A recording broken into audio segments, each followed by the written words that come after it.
Selamat malam, Assalamualaikum warahmatullahi wabarakatuh. Saya Budi dan teman saya Wawa masih di program Camp Horror. Ini program pertama kali untung direkam. Program Camp Horror ini adalah program di mana kita akan membawakan cerita-cerita horor di tempat yang horor pula. Mungkin jika teman-teman untung direkam memiliki cerita di gunung, di kos-kosan, di gudang, bisa langsung DM ke IG kami @untung-direkam agar cerita teman-teman bisa kami bawakan di Camp Horror selanjutnya. Oke, tak usah lama-lama lagi. Mari kita mulai perjalanannya. Semoga teman-teman suka. Itu kita langsung menuju ke lokasi, yaitu di Desa Tatung dengan trek yang jalan pedesaan yang gelap. Itu sekitar jam 11 malam kita mulai. Jadi kita cuma motor dititipin di rumah warga. Ya udah, kita mulai jalan. Malam itu kita licin jalannya, soalnya sore sampai habis isya itu diguyur hujan. Tentu saja itu tidak menghambat perjalanan kami, walaupun sekali dua kali kami terpleset. Ya tentu saja karena trek di Bukit Tatung ini menggunakan paving. Perjalanan sekitar 30 menit kita sudah sampai puncak. Nah, di puncak itu nggak ada orang ya, yang ada cuma kita berdua. Di lokasi itu di sebelah Bukit Larangan kalau orang warga lokal bilang. Di situ ada makam salah satu tumenggung di Kota Ponorogo, yaitu Tumenggung Brotonegara. Bukit itu terkenal mistisnya. Ya, untuk mistis tergantung niatnya kita masing-masing. Nah, untuk malam itu yang ada cuma kita doang, nggak ada orang 1, 2, bahkan lebih. Setelah diguyur hujan, tentu saja di atas bukit cuaca berkabut. Berhubung tidak ada orang, hanya kita berdua. Setelah beres membuka tenda, ritual pertama yang biasanya dilakukan para pendaki tentu saja adalah membuat kopi.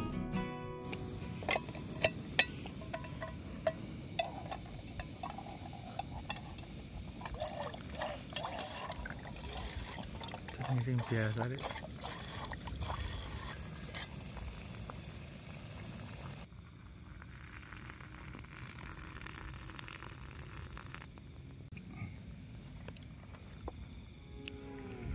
Setelah ngopi selesai, kita menyiapkan untuk makan malam. Nah, berhubung nggak terlalu jauh, waktu itu kita bekal lah sedikit untuk nasi putihnya. Ya, di situ kita buat omelet, buat tempe goreng. Omelet kita sudah jadi.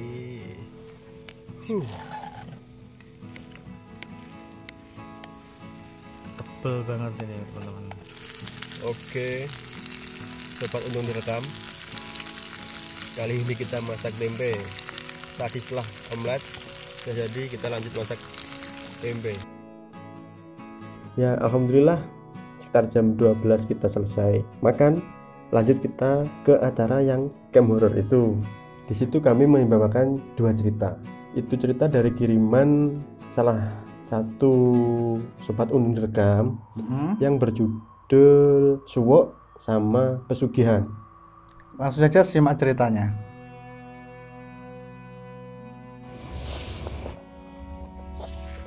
Assalamualaikum warahmatullahi wabarakatuh. Di malam kali ini di acara Camp Horror untung direkam berada di Bukit Paralayang, tepatnya di Desa Balong, Kecamatan Balong, Kabupaten Ponorogo. Strategisnya untuk wilayah ini dari kota sekitar 10 km perjalanan. Di malam hari ini kita akan menceritakan sebuah cerita tentang pesugihan.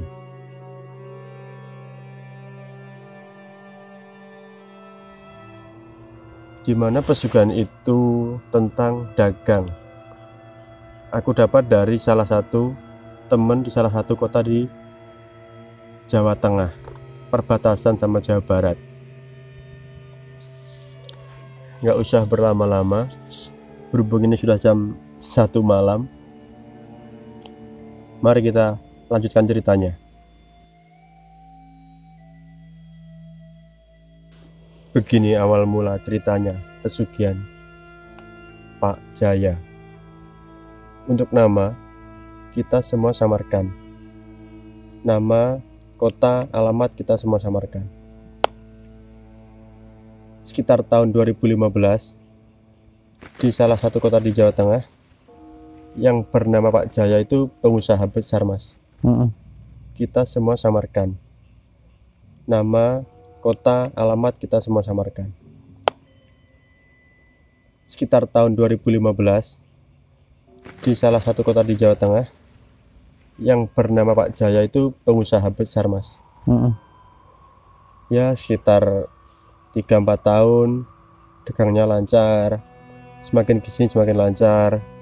Nah, kalau dibilang laba, laba itu melebihi pedagang-pedagang lain.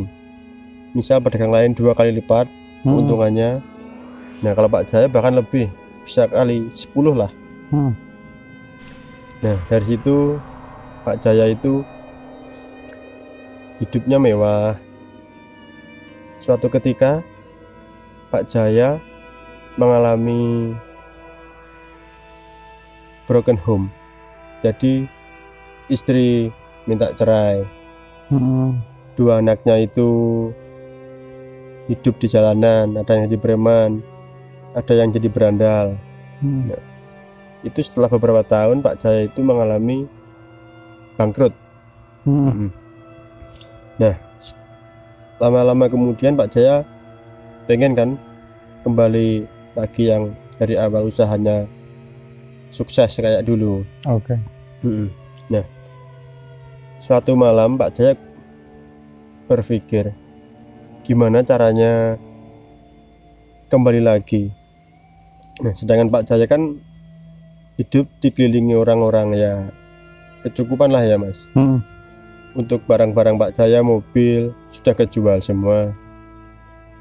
Nah, suatu saat di malam Jumat, Pak Jaya itu mendatangi dukun lah.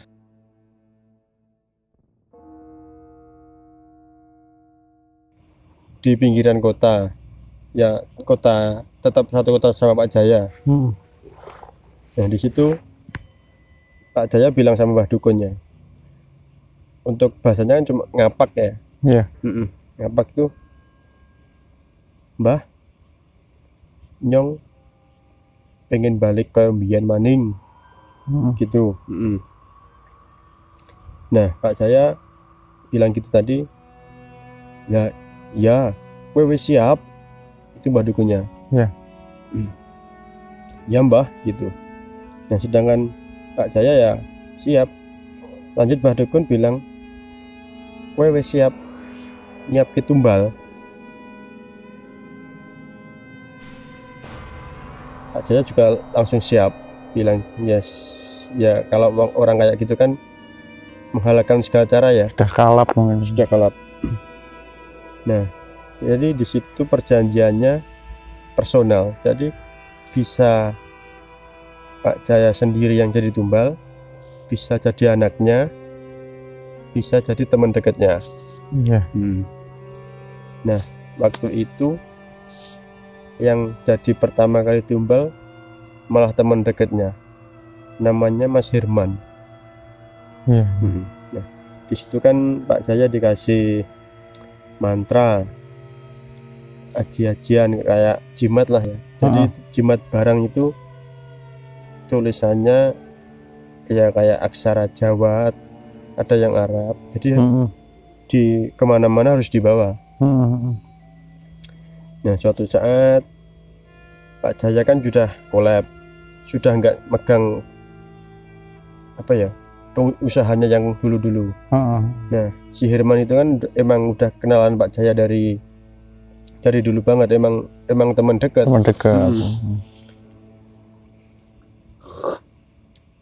Teman dekat. Si Pak Herman kan juga masih nganggur kan. Pak Herman nganggur, akhirnya Pak Jaya nawarin pekerjaan ya udahlah, berdua merintis lagi apa yang usahanya dulu. Tapi ya si Mas Herman tuh nggak sadar kalau ternyata aku mau dijadikan tumbal itu. Nah, suatu saat kan mantra yang dibawakan itu nggak ada hasilnya. Nah, Pak Jaya itu datang lagi ke si Mbak Dukun.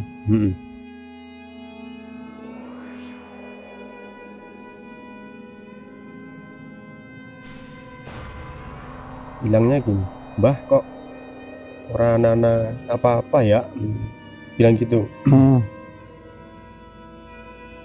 Lah si Mbak Dukunnya jawab gini, Mas, kowe wis gelem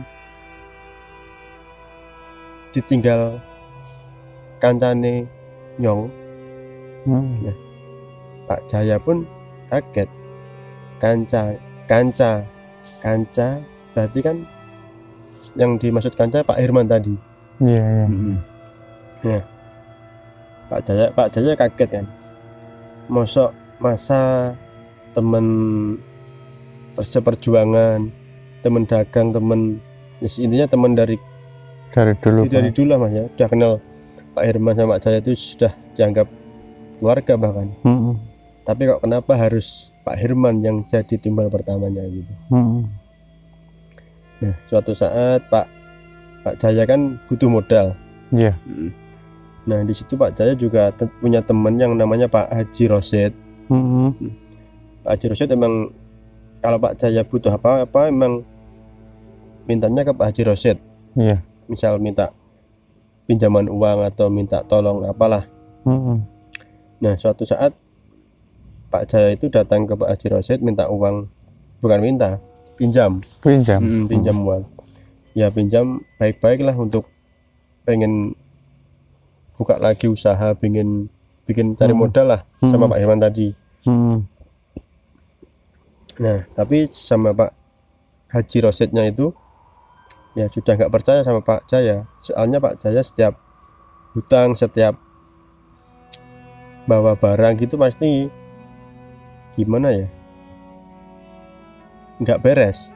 Iya. Jadi misal ditagih itu ada aja alasannya. Ya mungkin si Pak Rosid itu juga kenal Pak Jaya dari temen, mungkin juga kasihan. Ya udah, si Pak Rosid, Haji Rosid itu tadi minjemin uang, tapi dengan satu syarat. Apa itu? Syaratnya itu bunganya 10% dari pinjaman itu. Iya. Jadi berapa kali lipat gitu. Ya udah, yang sama Pak Jayanya ya diiyain, yang penting ada modal kan. Ya di situ Pak Jaya sama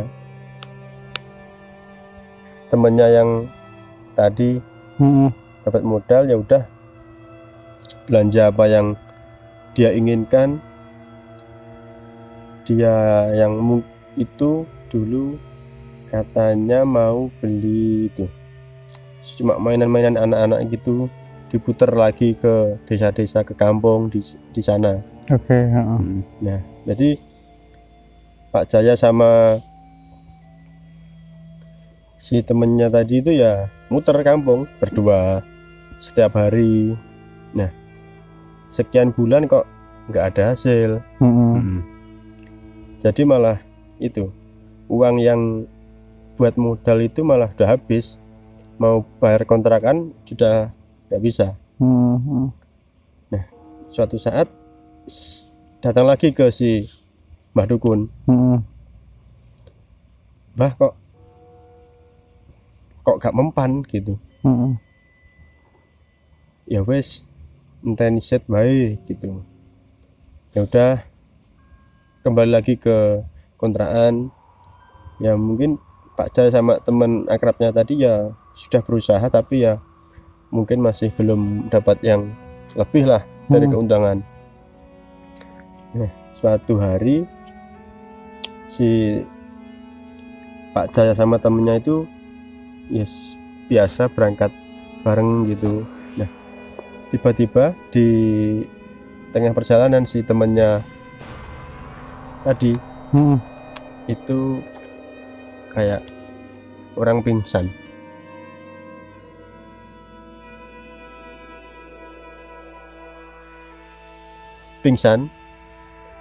Langsung kayak nggak sadarkan diri gitu mas, tiba-tiba itu. tiba-tiba. Jadi ya gimana ya, wong juga nggak pernah ngerasain sakit, nggak pernah ngeluh apa gitu, tiba-tiba kok gitu. Ya udah, sama Pak Jaya ditolongin sebagai temen lah ya, sama. Nah sampai situ kan sudah kayak sak nafas. Iya. Yes, bingung lah, sama banyak dari warga-warga yang nolong, Ikut nolong. Nah sampai diberi air minum, yes, gimana caranya biar sembuh lah ya. Sampai ada yang nelfonin ambulan. Dapatlah ambulan itu ya dari puskesmas terdekat lah. Ada yang seorang di situ, tapi ambulan belum sampai lokasi, si temannya tadi sudah meninggal dunia.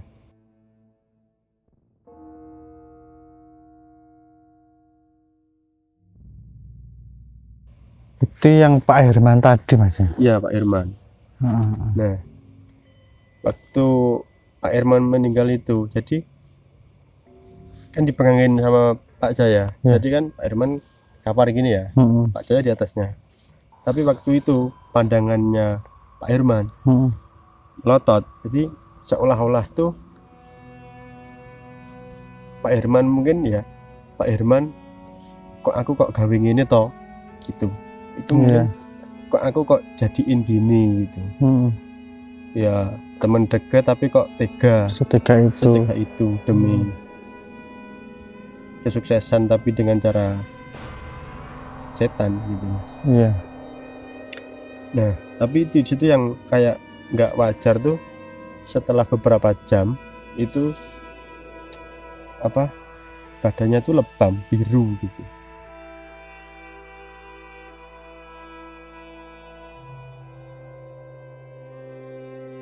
Kayak orang dipukul. Nah itu setelah itu kan sama Pak Jaya yang ngabarin temen kampung halaman asal, ya udah jenazahnya dijemput untuk dimakamin di kampung halaman. Tapi Pak Jaya tetap tinggal di salah satu kota yang di Jawa Tengah tadi.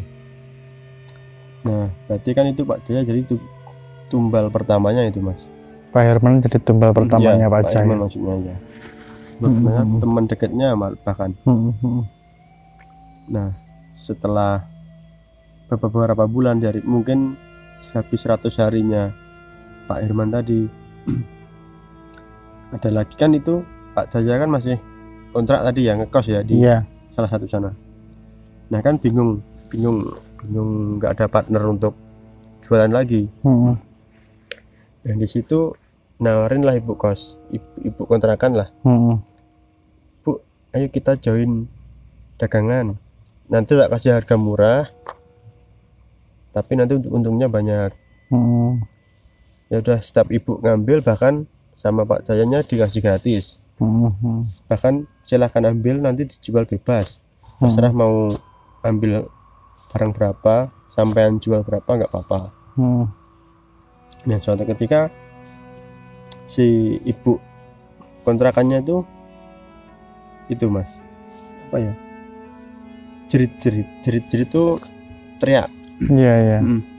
Teriak sekencang-kencangnya di ruangan tamu ibunya. Nah di itu kan ada bangunan kontrakan ya, jejer itu kan kamar deret itu. Nah untuk rumahnya ibu kan ya dekat. Jadi teman-teman yang lain juga dengar. Ibu kenapa? Ya udah rame lah, langsung ke ruangannya ibu kontrakan. Nah di situ ibu kontrakan tuh matanya juga melotot. Nah beberapa kemudian ibunya itu juga meninggal. Jadi malah cepat itu ya, kayak nggak ada sakit, nggak ada apa, tiba-tiba langsung meninggal juga. Meninggal itu dari teman-temannya mungkin ada yang curiga sama si Pak Jaya. soalnya itu terakhir hubungan dalam arti hubungan ngobrol, hubungan komunikasi, hubungan kerja itu sama Pak Jaya itu. Ya di situ Pak Jaya ya biasa nanggepin biasa seperti ya ngurusin jenazah, yang ngurusin waktu apa itu. Nah, suatu saat si salah satu temannya itu Mas mungkin curiga ya sama Pak Jaya, tapi ya nggak berani untuk to the point langsung untuk kamu yang buat ibu gini ya. Ya mungkin Pak Jaya ya mungkin orang kayak itu kan udah kalap, mungkin psikopat kan, nggak butuh, yang penting aku sukses kembali lagi gitu, dan nggak punya hati nurani mungkin Mas. Nah sampai itu kan sama pihak keluarga dilaporkan polisi, tapi kan nggak ada barang bukti. Pak Jaya pun juga sempat diinterogasi, tapi kan si polisi juga ada barang bukti, bahkan nggak ada sidik jari yang nempel atau gimana juga nggak ada. Ya udah akhirnya kasus itu lepas, nggak ada titik terang. Tapi untuk fisik waktu ibunya meninggal itu ya itu seperti yang sama kayak Pak Herman, lebam.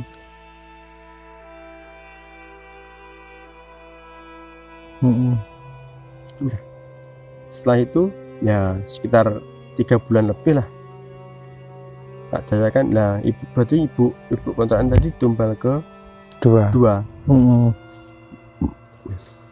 Untuk sekitar 3 bulan tadi Pak Jaya kan ya mungkin bisnisnya sudah mulai naik lagi, bahkan sudah punya gudang. Dengan waktu secepat itu sudah punya gudang mainan besar lah intinya. Nah di situ kan di Pak Jaya cari lagi untuk menemani usahanya, cari partner. Nah di situ Pak Jaya itu cari di jalan-jalan, bukan kok di lingkup apa ya, lingkup rumah, lingkup kontrakan, enggak, cari jalan. Jadi siapa yang mau bekerja ayo ikut aku gitu. Nah di situ dapat tiga anak.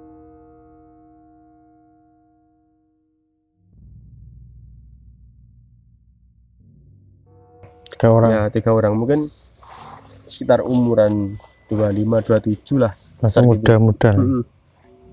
Nah di situ ditawarin ya yang bertiga itu mau semua, soalnya ya dengan iming-iming gaji yang besar, bahkan lebih gitu. Jadi Pak Jaya itu kalau ngejak orang pasti ya iming-imingan lebih. Misal ada yang UMR sana gaji 4 juta, Pak Jaya bisa ngasih 8 juta. Siapa yang nggak mau dengan uang segitu? Ya udahlah, yang 3 itu berangkat, bahkan sudah dikasih inventaris sendiri-sendiri.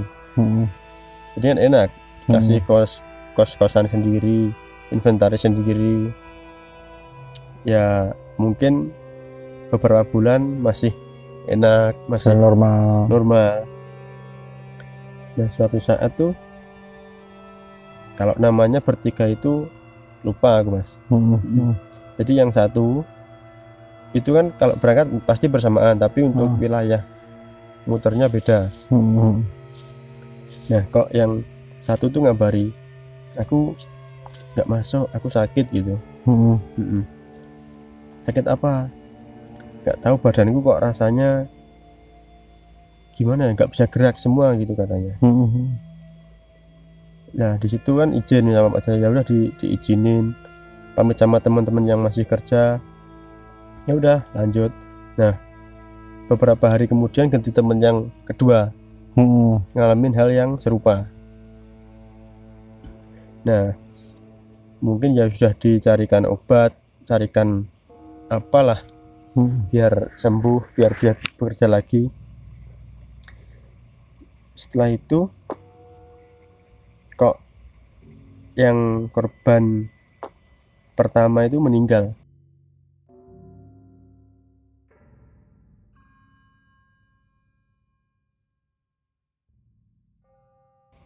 Yang orang yang pertama tadi.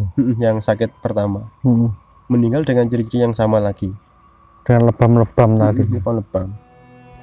Nah, beberapa hari kemudian yang kedua juga mengalami hal serupa. Nah, alhamdulillahnya untuk yang ketiga.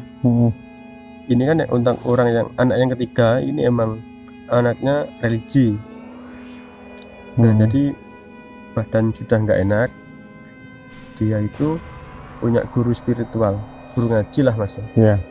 Guru ngaji ya.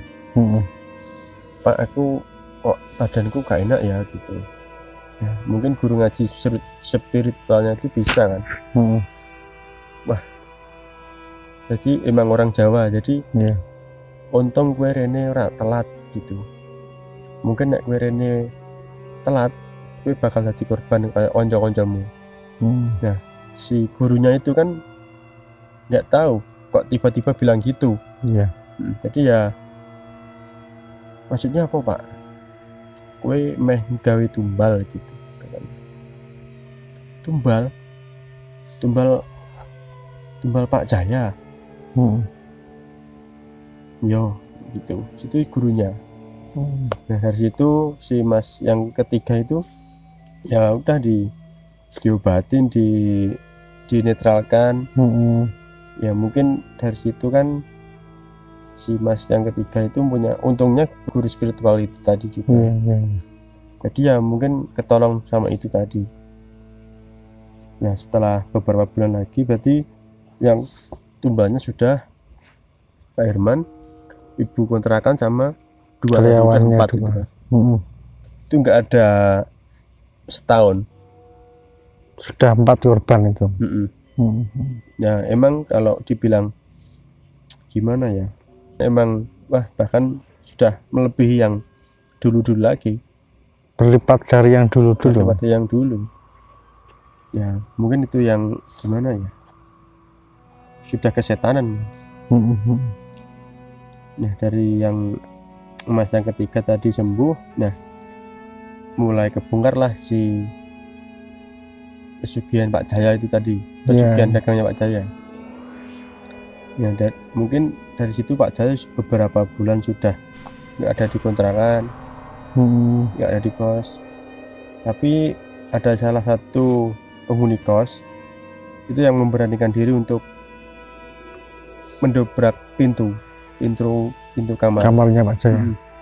Nah di situ di salah satu kan apa ya, amben itu bahasa Indonesia apa? Tempat tidur di bawahnya kan ada kotakan gitu. Nah itu berani dibuka gini. Nah ternyata yang di bawah amben itu ya syarat-syarat untuk pesugihan semua gitu mas.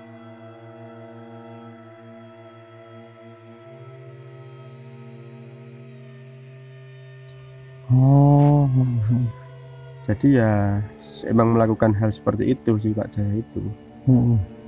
Nah bahkan yang saya dengar pesugihan itu masih berjalan sampai sekarang. Udah berapa lama itu? Ya dari 2005 sampai sekarang mungkin. Kira-kira udah berapa banyak korban yang berjatuhan? Kurang tahu ya mas.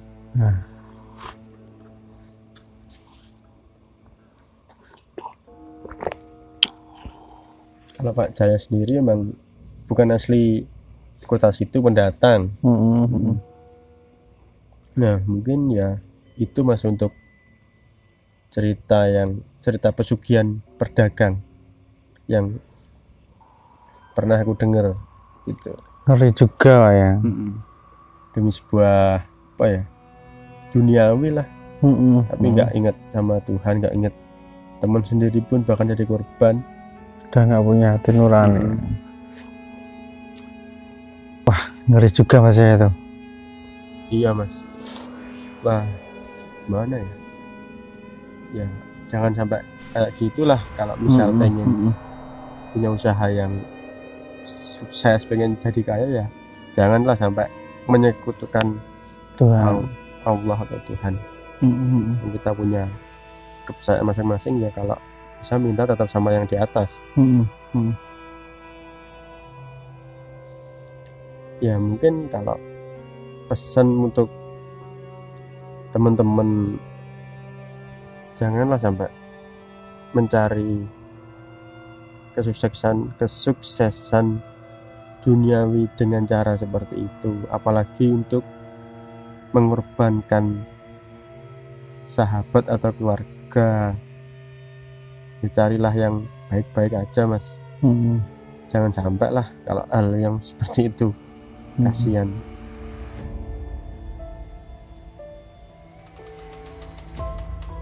Setelah di dalam kamar ibunya, Om Ramli ngomong sama si Cika, selama ini kamu nggak merawat ibumu, yang kamu rawat ini bukan ibumu. Bukan ibuku gimana Om? Kata si Cikanya itu, ini bukan ibumu, yang ada di dalam ibumu ini sekarang adalah genderuwo.